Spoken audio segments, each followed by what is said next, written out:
Welcome to the Indian Gaming Association, the New Normal webcast. My name is Lisa Johnson. I'm the conference manager for the Indian Gaming Trade Show and Convention. I'd like to share a few housekeeping tips before we get started. Everyone is muted by default except for our speakers. If you have any questions during the presentation, please type them into the question or chat box, and they'll be brought up at the end. Now, without further ado, I'd like to introduce Victor Rocha, conference chairman of the Indian Gaming Association. Good afternoon, everyone. My name is Victor Rocha. My co-host is Jason Giles, and this is The New Normal. In today's conversation, we're talking to our friend Matthew Cradell. Matthew is the senior lead writer of legislative affairs for Play USA. Good morning, Matt. How are you doing, my friend? Good, Victor. Appreciate you having me on. We really appreciate having you out here, too. About a month ago, Matt wrote an article for Play USA entitled An In-Depth Look at Why Minnesota Sports Betting Didn't Pass in 2023. That title is pretty spot on, Matt. You know what I mean? Sometimes you get that headline, you don't know what it's going to say, but this one is just spot on. It's I asked Lisa, she's going to post it, so everyone, if you want to take a look at it, it's a very well-written and researched look at the politics of sports betting in Minnesota. Matt, when I read this article, this is one of those issues that I think, we're all expecting Minnesota to get sports betting. There was a lot of positive movement. Before we jump into 2023, what happened in 2022? What led up to this year? Yeah, 2022 is a big year because before then, Minnesota tribes were opposed to sports betting, and just, sports betting is not going to happen. Just like in California, it's not going to happen if the tribes are universally opposed to it. It's not going to happen. Why do you got to bring up California? Okay, come on, man. We were doing so well. So in Minnesota, it's not going to happen with the tribes opposed. So they tried to there was legislation introduced in Minnesota for sports betting in 2019 and 2020, but it didn't go anywhere. The tribes weren't on board. And then just all of a sudden in 2022, the tribes came to lawmakers and said, we're ready to do this. And we're also willing to have an online component. We want an online component for sports betting. So that just changed everything. And Representative Zach Stevenson was the lawmaker who worked with tribes, really, understands them and supports tribal exclusivity. So he worked with tribes to produce a bill for 2022 that actually passed the House, but then ended up coming down to the final days in the Senate and not getting through because there were Republican senators who led the Senate at the time, and they did not want to see sports betting pass without the tracks included. There's only 2 horse race tracks in Minnesota, but there was the support there to include them in there, and that's why it didn't pass in 2022. So then we came into 2023 thinking, it kind of came down to the final day. There actually was a proposal at the end of 2022 that I found out about subsequently that was close to passing. It had support from what I hear from 8 of the Minnesota tribes, 8 of the 11, and that would have been to give tracks. The tribes would get exclusivity over sports betting, but the tracks would get roulette and craps, be able to expand their table games. And then if they got craps and roulette, then the tribes would also be able to offer it. So that was an agreement that 8 tribes agreed to. What I hear at the end, I actually saw a letter, so that 8 tribes wrote expressing to lawmakers at the end of the 2022 session their support for that. But with the few that were in opposition and the Republican senators I hear that were in charge still wanted tracks to get more direct participation at that time. So ended up failing at the end of 2022, but it got so close that we went into 2023 thinking, this is one of the states most likely to legalize sports betting this year. But then, as we saw, it did not happen again in 2023.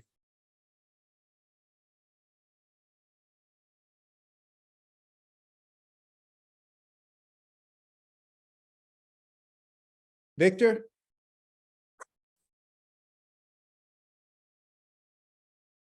Can you hear us, Victor? Yeah, my earphones are going out. Let me put my headphones on real quick. I've got a solution. 1 second. Well, okay. Matthew, one of the things I'll bring up here, Canterbury Park, why was the revenue share for Canterbury Park supposedly going to be instrumental in gaining Republican votes? Why is Canterbury Park represented by it could be as simple as it's just represented in a Republican's district, or is the horse track industry lean more Republican? What's the dynamic there? Canterbury is in a Republican district. I'm not exactly sure the dynamic there. I think maybe, Republicans are perhaps in more rural districts there that have, more interest in the horse racing industry as a whole. That's just something that I've speculated on. But yeah, the Republicans have been the ones, and there are Democrats who definitely do fight for the racetracks as well. But there is more Republican support for the racetracks, it seems. And then that was a big thing going into 2023, that the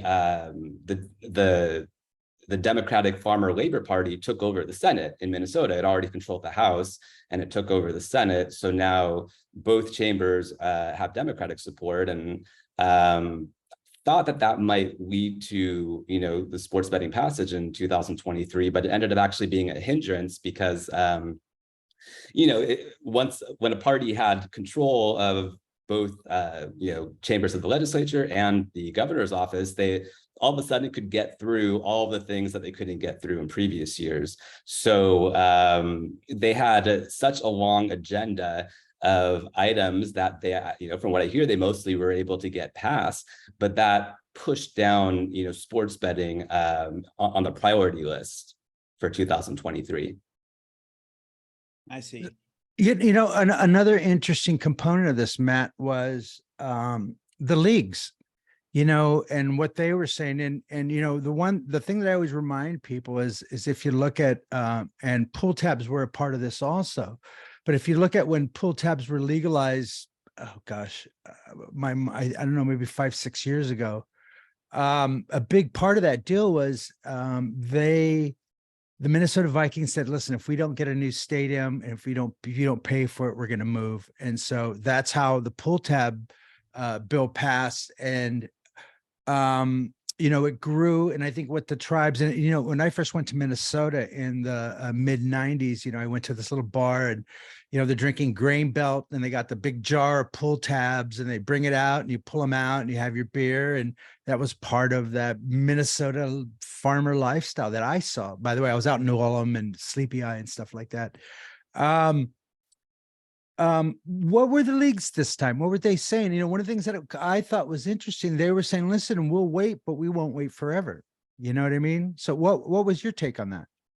Yeah, it was interesting because heading into the year, there was some speculation that the sports teams in Minnesota would want direct participation. And we've kind of seen that movement in some states like Ohio, where sports teams have gotten direct participation in sports betting, have been able to offer, sports books and partner with online sports betting operators. So I kind of heard entering the year that the Minnesota, or kind of like maybe late last year, that Minnesota teams might be looking to get direct participation in Minnesota this year. But then once the year started, when they introduced the bill, actually the sports teams had a press conference with tribal leaders, with Representative Stevenson and Senator Klein, who sponsored the bill on the Senate side. The sports team said, we're going to support tribal exclusivity on sports betting.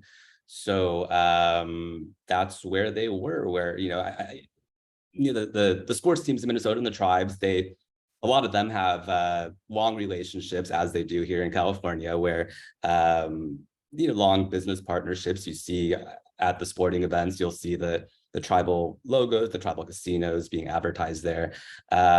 So I think the sports teams just decided, we understand the legislative landscape here. We understand that tribal exclusivity is the most likely bill to get passed, and we think we can work with the tribes to still make money on this to accentuate our partnerships that we have and start new ones. So the sports teams this year decided to support tribal exclusivity for Minnesota sports betting. Well, that- that's a good sign, but I think, if you look at what the landscapes happen across the country, some of the leagues are getting really good deals. Some of the teams in the leagues are getting really good deal. And I'm sure the other ones are looking at that also. And I can't imagine anybody wants to leave money on the table right now. Matt, What were you going to say, Gene? Go ahead. Jason. Matt, yeah, I'll just start off with a point here. In Arizona, they kind of blew up tribal exclusivity to give the leagues, some sports book operations at their venues. And, the tribes agreed to that. And looking back on that, and it's probably instructive for the Minnesota tribes, that may not have been the best deal for the Arizona tribes, because some of their sports books, it's only been a year and a half in, but some of their sports books they're not doing nearly as well as anyone thought they would. And so I think maybe Minnesota tribes look at that as an example of, well, once you give up your exclusivity, it's gone forever. And you don't know the ways that will rebound on your business. And you take a state like Minnesota. Two quick questions, Matt, and then I'll follow up. The horse racing season itself, how long is that in Minnesota? Is it basically just spring and summer? Or, how many real months is there of horse racing in Minnesota?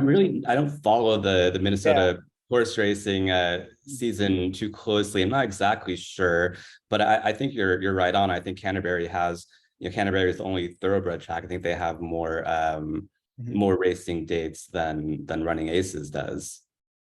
Right.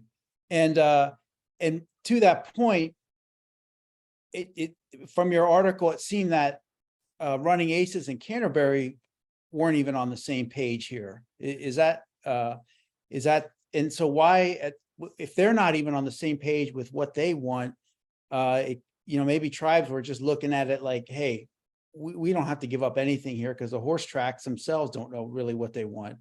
I'm just speculating there, but what was at the heart of the disagreement between Canterbury and Running Aces?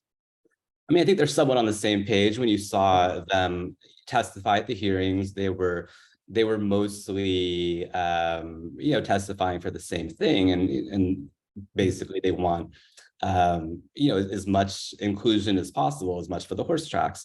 But I think that Canterbury Park is a long-time racetrack there. I think it's been going for 40 years, and it's primarily a racetrack, and they they want other other opportunities for revenue, but they wanted to support their horse racing.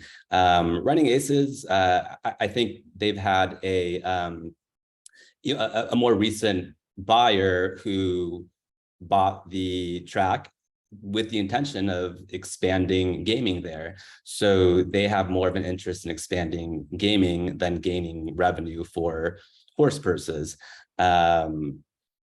But I think they kind of testified on the same page, but when it got down to negotiations, Canterbury Park was more agreeable to doing it in a way that increases revenue. And also, Canterbury Park realized that this was what they could get. This is what was being offered. What they could negotiate on was increasing revenue for horse purses, for their Horsemen's Association. And Running Aces was still, holding out that, we either want direct participation or we want to, expand our table games. And So it sounds like Canterbury is using the Minnesota nice approach to negotiations, is what it sounds like to me. Well, Canterbury Park also just came off of a 10-year relationship with the Shakopee, the most successful gaming tribe in Minnesota. So I think also coming from that perspective that Canterbury has a closer relationship with the tribes. Yeah, I think now, one of the things that before I get to the questions and one of the things that really fascinates me about this whole deal was when they started negotiating, and part of the deal is, hold on, let me look at my notes right here, is where were they talking? Oh, here we go. The tribes initially put in the offer first, right? They said this is what, and then the tribes countered, right? Tell us a little bit about this deal and how that, because that seems to be where the crux of this whole issue lies. Yeah, well, apparently, actually the efforts kind of died in the House, and it was expected that the bill passed the House last year, so it was expected that it would pass the House again this year, and then it would go over to the Senate, and the Senate would take it up, but it actually stalled in the House, and I think a big part of that was, the focus on getting through the DFL's priorities now that they had control of the legislature. But I think also there was support in the House for tracks, and that negotiations broke down early in the session, and they didn't see a deal ready to work out. So they just kind of moved on to the issues that they wanted to focus on. And then actually in the Senate, Senator Klein, who was just taking up the issue for the first year now that the Republicans that the Democratic Party had control in the Senate, he ended up taking up the issue like late in the session, just a few weeks left. And I think in the previous few weeks that the tribes and the racetracks had some private discussions trying to see if they could work out a deal and bring it to lawmakers. And what the tribes offered was a 3%, 3% of the 10%, 30% of the 10% tax revenue, so 3% overall, but 30% of the revenue share that the tribes would be giving to the state, that the tracks should be able to get a 3% revenue share out of that 10%. And then they would, it would be capped though. It would be capped at, once it got to 20 million, it would be capped at 3 million. A year. So, and there were also some restrictions on where it could go. I mean, tribes, don't want that money to be used against them. They want it to kind of go to supporting horse racing activities. So that was an offer made by the tribes, and the tracks came back, and, really Canterbury came back and said, what do you think about, making it 2%, but uncapped? And from what I hear, this was, the final days of the session and the final week, and the tribes, some of them I think were willing to accept that, but others were not, and are concerned about perhaps tracks making more money than they do. I mean, there's 11 tribes, and some of them, may make big money off of sports betting, but then some of them may not make as much, and that's kind of an issue with the tribes don't know like how much they're going to make in a partnership with with online sports books. And by the way, this 3% for the tracks was just off of online sports betting, not off of what would have happened at the brick and mortar tribal casinos. So anyway, there was this offer that there was a counter that came back to the tribes, but it was only from Canterbury. Running Aces was not on board, and the tribes ended up just not responding to the offer. Mm-hmm. It come to an agreement on a response. It sounded a lot like the negotiations I had when I was dating. You know what I mean? It was like, sometimes I just wouldn't respond to the offers either, or sometimes they wouldn't respond to my offers, I should say. Hello. Matt, we had a listener clarify, John Hinton, he would know. The tracks are open 6 to 7 months a year, and when they're not doing horse races, they're a card room. So that's where the table game aspect of it would play in for the tracks in terms of craps and roulette. And speaking of the table games, though, the tribes they don't have craps or roulette at their casinos in Minnesota, but if they let the horse tracks do that, then technically the tribes could just offer those games with no revenue share to the state. You know, that's another aspect of the deal that when I was reading the article, it's hard to know. And that Mr. Ito brought it up in there, you know, it seemed unsavory that they were negotiating the state's share of tribal casino take on table games. But you know, I think you might be off a little. You know, I think the tribes, nobody would want to, you know, share revenue for table games if they didn't have to. At the same time, though, to keep exclusivity, maybe you're willing to renegotiate some of that into your compact. And where are they on the table game aspect of this? Because you know, frankly, that it's hard to imagine now a casino without offering roulette or craps. And even though both are moving more and more towards automation, it's still an attractive component, particularly for people. A lot of people who sports bet also play craps and like the table games. And where are they in that sort of realm? It seems to me like that's more of a priority for the racetracks, at least at this point. Yeah, I felt like that could be a likely solution entering this year. I mean, it seemed like, 8 tribes agreed to it at the end of last year, 8 of the 11. So it seemed like it was, something that might have momentum. But then I immediately heard this year that was kind of off the table. And although it was discussed, it was brought up in negotiations this year. It seems to me that, they're working on the revenue share now, and that's probably the most likely path to agreement between the tribes and at least Canterbury Park. I think that the expanding to the craps and roulette might be off the table, but from what I hear, it's really the Shakopee. Even though 8 of the 11 tribes agreed to it, that the Shakopee wasn't one of them. And the Shakopee, I believe, is the closest in proximity of the tribes to Canterbury Park and Running Aces possibly. But Canterbury Park is in a closer location to like the major metro area. So the Shakopee doesn't want to see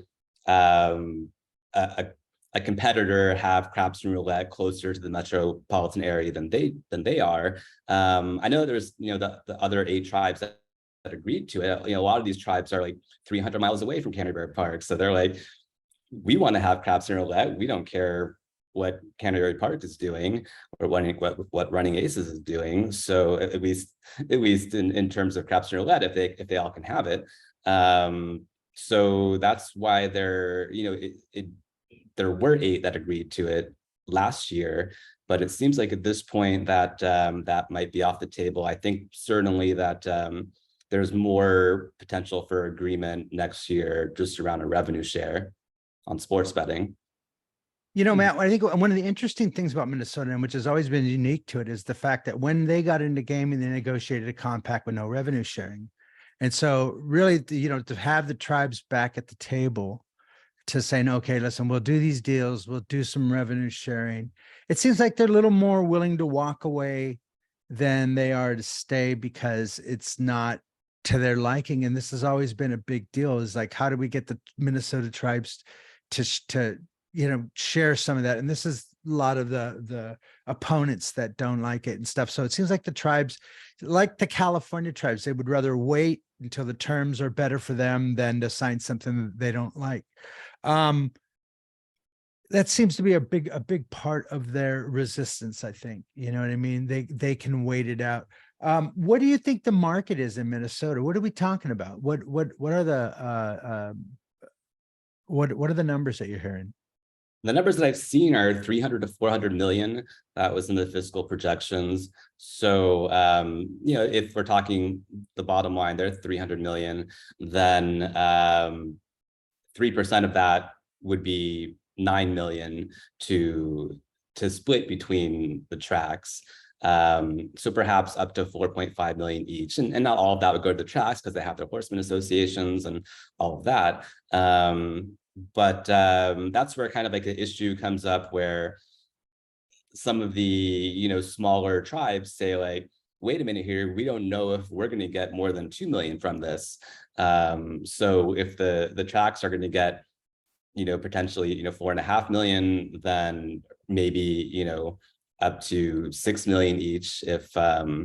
If we're talking about the 400 million number, then, and maybe more, I mean, maybe it ends up exceeding expectations. That's a, concern of tribes. So if there's an uncapped number, then what are the tracks going to get? Are they going to get more than some of us are going to get? I mean, we have the tribal exclusivity over sports betting. So the tracks, they shouldn't be getting more than we are, than any of us are. I think that's kind of a component that needs to be worked out amongst the tribes themselves over this break.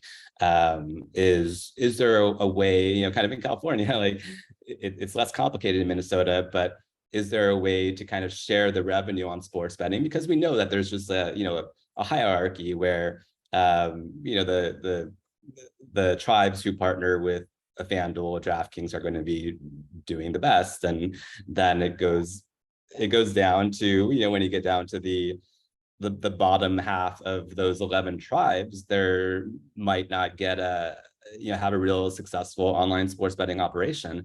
And then also, like, when there's 11 tribes and there's maybe that many sports betting operators, then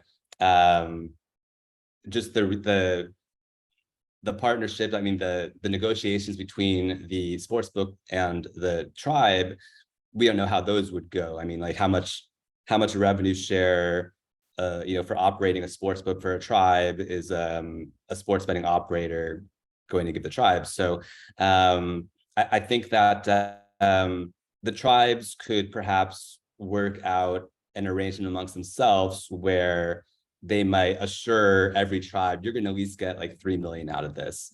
And I think that would help with getting negotiations done next year. Is there any talk about online gaming? Have you heard anything at all? I have not heard anything about online casino, iGaming being discussed in Minnesota. But that's kind of the future. Once you get online sports betting set up, I certainly think that that's going to be discussed in all states over the next decade. Yeah, I can't imagine how it's not part of the conversation at this point, at least for something down the road, and saying, kind of like with the tribes in California, where they wanted a more gradual approach to it, which I believe they still do, but we'll see how that. Now, one of the big things, how do you think Florida is going to play into this? I think that's kind of interesting there also, is one of the things in California is you see there is talk about the hub and spoke models. Is there any, do you think there's an opportunity for that in Minnesota? I don't know. I mean, at this point, I would guess that the Seminole decision and the Seminole Compact is not going to impact Minnesota much. I mean, I feel like Minnesota is just close to doing this, the way they're going through, commercial way, through the, working with the state, and the state is supporting tribal exclusivity on sports betting. So it seems like that's just the quicker path to get it done. I mean, if you go through, trying to do what the Seminole did and doing the hub and spoke model and doing it through the compact, then that perhaps opens it up for litigation. And I mean, just because the DC circuit decided that way for the Seminole Compact doesn't mean that a different federal circuit would make the same decision in Minnesota. So yeah, I think it's just quicker to go down the path that they are, especially when it seems like they're happy with the path that they're on.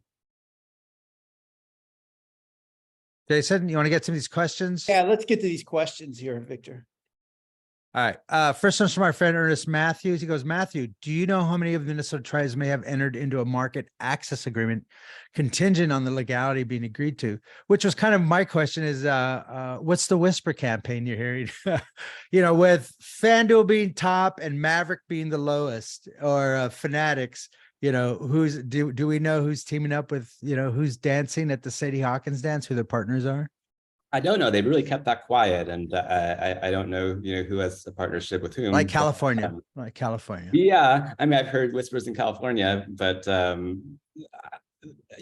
assume, as you do, that a lot of them have worked out arrangements already and are just kind of waiting on executing those. There seems to be a lot. So yeah, Ernest, I think we're all waiting to hear that too. You know what I mean? But then it's always pure speculation on our part. Nobody's telling us, and we're just assuming, and it would be smart business to have those doors open anyhow. And as John Hidden said, a lot of folks driving to Iowa and Wisconsin to place bets in big market. And I remember when they opened up those first sports betting books in Iowa, right on the border, and they're having the Minnesota Legends of Minnesota at all these openings and stuff like that. So it was, Fran Tarkington and stuff like that at these sports books opening. So that's kind of that's cutting a lot of pressure too. This external sports betting in on the borders, and that's always a big issue. Keep the money in Minnesota. So it'll be interesting to see if that's going to be part of the campaign. So. So where does this leave us? It's what are the paths forward, Matt? Do you see optimism for 2024? I mean, it's kind of like you said, the legislative priorities are for the DFL in Minnesota. Sports betting isn't really at the top of them. They have to, if they want to get reelected in 2 years, they're going to have good governance. Well, it wasn't at the top of priorities this year because they had so much that, they wanted to get through, and they finally had the ability to do so. But actually, at the end of the session, House Speaker Melissa Hortman said that one of the two things that we didn't get done this year was sports betting, and that's going to be a priority for next year. So I think that really gives me optimism that sports betting is going to get done in Minnesota. I think that the legislators are, ready to do it. They're finally, want to get it off of their plate. And I think there's really going to be a push from lawmakers to get it done next year. And then, it's just, I think they were so close at the end of this year. I think maybe if they had another month that they could have worked out a deal. And I think going into next year that the tribes, they really have the leverage. And if lawmakers want to get it done, then they need to keep the tribes happy. I mean, the governor and the lieutenant governor have said that they're not going to, the governor's not going to sign a bill that the tribes don't support. So I think when you look at next year, they were close on the revenue share. I expect that they're going to reach an agreement based just on revenue share. I think, maybe, I don't think it's going to be uncapped, but I think they'll raise the cap to it. Maybe they keep it at 3%, maybe lower to 2%, raise the cap, lessen some of the restrictions. I think that the tribes really don't want to see, they don't want to be funding the track's efforts to pursue historical horse racing, like slot machine, like historical horse racing, because the tribes have exclusivity over slot machines. They don't, that's like their big thing that they don't want to see the tracks have. I from what I hear, it was actually perhaps close about a decade ago that there was a push to get historical horse racing at tracks. Now there hasn't been any talk of that recently, but of course it is something that Running Aces has openly stated that they want, and I'm sure Canterbury Park would like it as well. So that's kind of like the big fear for tribes, is like, we don't want to give you this money and then have you use it against us to lobby for historical horse racing. So I think there need to be some restrictions on how any revenue share from sports betting is used by the tracks, but I don't think it needs to be perhaps as restrictive as it was in what the tribe set out this year. Matt, the governor's not up for re-election, right? She's got 2 more years on her term. Right. From the state, what about the state House and Senate? How do those, are those 2-year terms, or because next year is a big election year, but not necessarily for the state in Minnesota. Is that correct? Yeah, I don't think that's going to be an issue. There was a lot of changeover, this last cycle, which led to the the Democrats taking over the Senate. Yeah, I expect it's going to stay the same in this session, or this next election cycle. There might be some movement on the House side, but I don't think it'll be enough to change anything there. So yeah, I expect that the tribes are still going to have their influence in the legislature come 2024. I don't think anyone has to worry about that.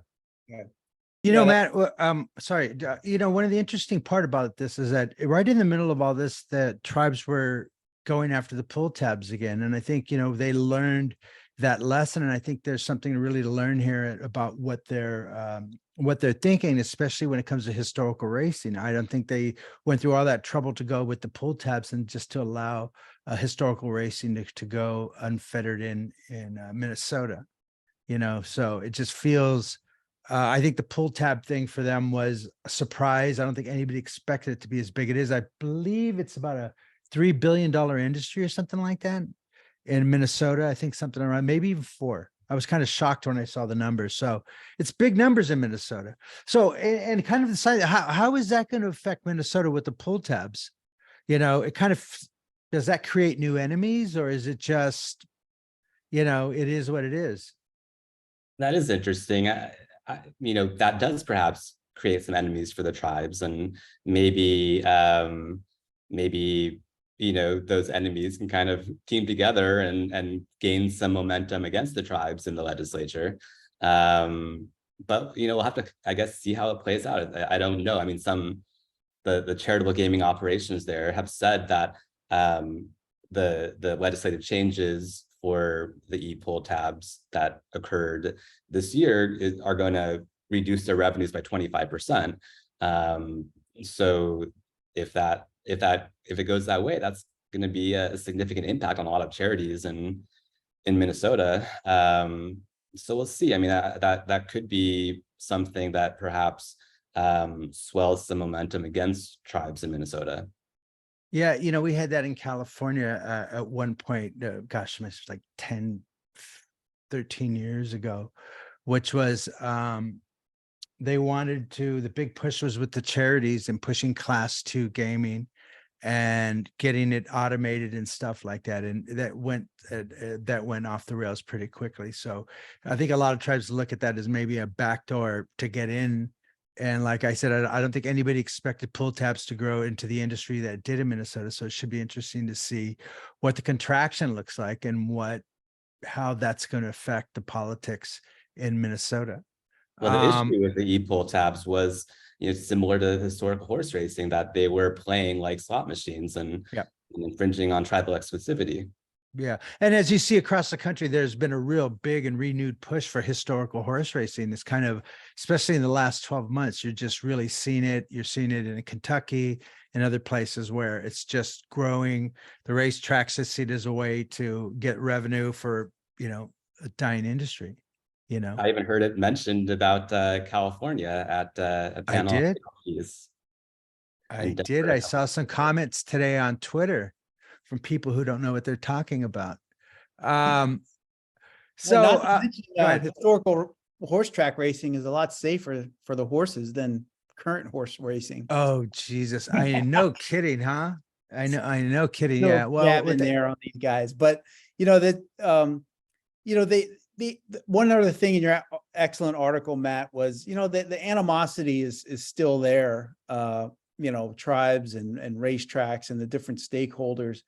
And, was it your article, you can notice it in your article, but I wouldn't say it's the way it was 10, 15 years ago, that it's not loggerheads. I think there's ways forward, but, this issue around the country is starting to play out more and more.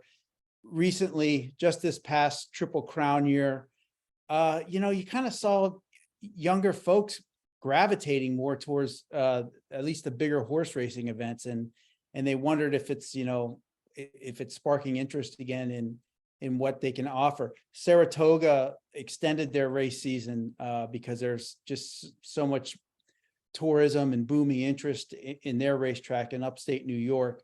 And, so at some point here, I gotta believe that tribes are going to be, recognizing that an expansion of gambling, a renewed interest in some of the older forms of gambling probably does end up benefiting everybody. But, how you work out the revenue numbers and the share of everything is for each state to work out and each tribal government to work out. So but I appreciate the fairness in your article and highlighting it where they're still at loggerheads. And you never know, like right now, I'm just editorializing, but with what happened in California with the ballot propositions last election cycle, that kind of put us on two separate tracks where tribal gaming and commercial gaming might be clashing again, sooner rather than later. And again, it's all over sports betting and access to markets. But, we just hope that first and foremost, tribes are concerned about their sovereignty, about their reservation economies, about the people that live on the reservations. And, the states never cared. They have a long history of never caring about what went on the reservation. And certainly the commercial gaming folks have, they've been long hostile to Indian gaming, more so than in the recent years when they've started doing contracts and managing sports books, managing casinos, if you will.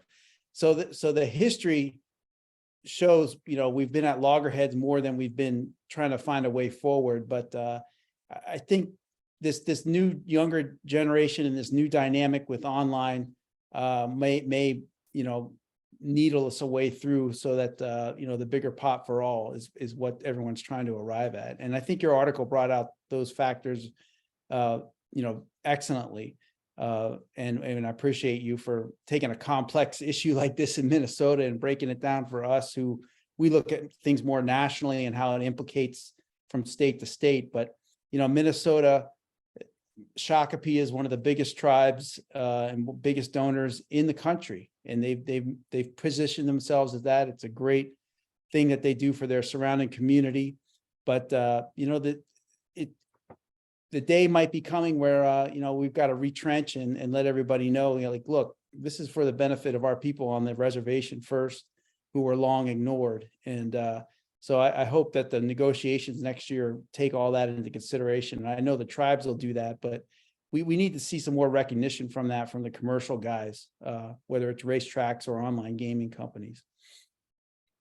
And by the way, Gene put some data in here for us. He goes, electronic pull tabs in Minnesota did 1.9 billion in revenue last year, and it's projected to have about a 2.3 billion in sales this year. So, that's nothing to sneeze at. And like I said, when I first went to Minnesota in the 90s, in the mid 90s, I went to one of these little bars and little farmer bars, and like I said, Grain Belt beer, which is a Minnesota beer, and the big jar of the pull tabs. So it's really shocking to see that over $2 billion industry. So that's very robust, and I think a lot of people were shocked at the revenue that makes it. I think the thing to Minnesota and is that the tribes have these amazing. They have the gold standard for compacts. And I don't think they're willing to give up what they have for speculative. And I think, the big part here is, figuring out what the revenue share is. I think the racetrack proposal obviously is dead in the water. So it's going to have a cap. There's going to be, it's the only way it's going to go forward. I don't think the tribes are going to allow another pull tab event to happen to them. So someone's saying, going to give me a ride on the lake in a car. Well, there are 10,000 lakes in Minnesota, so they still haven't learned to drive in a straight line because they got to make lefts and rights.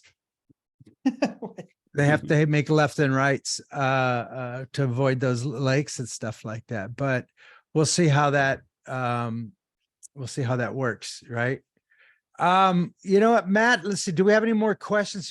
First, Matt, it was a really great article. I'm trying to figure out how to share it here with everyone. Unfortunately, it was about a month ago. We were trying to get Matt in earlier. We had other sessions. Then Matt went to Nickel G's and caught COVID. COVID, by the way. Oh, was it COVID? He was sick, yeah, exhausted. cold. It just felt like COVID. We know that one, man. We know that one. Traveling is, yeah, I've been home. There it is right here. Lisa put the article up. If you could see it, it's in the chat. There it is. And the webinar chat. And it's a great article. So another question asked here is, what were sports betting in Minnesota going forward for the next year? So obviously, I think for the rest of 2023, unless they could come to some agreement, it is kind of dead in the water. I guess we're just waiting to see if negotiation is going to happen, right, Matt? Yeah, I mean, something interesting that multiple stakeholders told me was that, in the past 2 years, it's been, okay, we introduce a bill at the end of the year with or the beginning of the year with tribal exclusivity. And then we see if we can, reach an agreement between the tribes and the tracks by the end of the session. But I have heard multiple stakeholders mention to me that they would like to reach an agreement before the session, like to actually go to lawmakers in December or January and say, we have a deal, we've reached an arrangement, and here's the legislation, here's the language that we'll both support. So that would be something if that happens next year, and maybe that could get sports betting passed early in the session. Though I do know in Minnesota they have so many committee hearings. I don't know, in California here, usually a bill goes through maybe 2 committees before it goes to the floor, but in Minnesota it goes through like 8 committees. So it'll probably still take a little while to get it passed. But yeah, that could be something next year that would obviously, I mean, look out and for my articles on Play USA in December and January, and see if we can if the tribes and the tracks could actually come to an arrangement before the session. Wow. Well, you know what, Matt? Really appreciate you coming. It was just a phenomenal article. I think a lot of us are been fascinating about it. The process has been very opaque. So it's nice to get a little clarity on what's going on over there. I'm not sure that I have a little more understanding than I did when we started. It's just a complicated situation. You're dealing with the politics of the tribes. Like I said, they have these gold standard compacts. They're in no hurry to undo it. I think you will see a lot of pressure from the sports clubs and stuff like that. I think you'll obviously see some pressure from the sports betting companies. I think they've been conspicuously quiet in all this, so I'm sure that they're sneaking around in the back trying to do some deals. I think we all know Shakapees are very well respected, and as Jason said, they're one of the most generous tribes in Indian country. So they're known for their largeness and their big heart. So I think, but a lot of that is they have a very, very, very successful casino. They're one of the most successful tribes in Indian country. So when it comes to Minnesota, you got to respect what the Shakapees have to say. So I think hopefully we can have you back as soon as get some more movement on this issue. Jason, do we have any more questions for him, or do we have any questions from the audience? That's it, Victor. I think this was a great summary of what's going on in Minnesota, and hope to have you back on, Matt. Yeah, we really appreciate it, Matt. To our mid-year, speaking engagement, we've got plenty of opportunity, because I really feel like what you can give to an audience would help a lot of our tribal leaders out there that are facing, some similar instances in different states. So thanks again. Yeah, Thank we really you, Jason appreciate and Victor. I'm from California, so I lived in Los Angeles my whole life. So I know what the tribes here in California have gone through and what gaming has meant to them, and kind of heard about that, covering this issue in California. So I really try to get tribal input in any state that where there are tribes that I cover efforts to expand gambling. And it's always great attending the Indian Gaming Association conferences. I hope to be there in Connecticut, Foxwoods in September, and see you guys all out there. We have we'll be talking about the seminal decision And we'll actually, the whole show will be based on Foxwoods and what they're doing and how they're adjusting to the marketplace, the expansions, non-gaming. So it's going to be a really, really good show. I'm really excited about it too. So again, Matt, thank you so much, man. It was you, Matt. great. We appreciate it. And to our viewers that stuck around, we appreciate you guys too. We'll see you guys next week. Thank you. Bye-bye.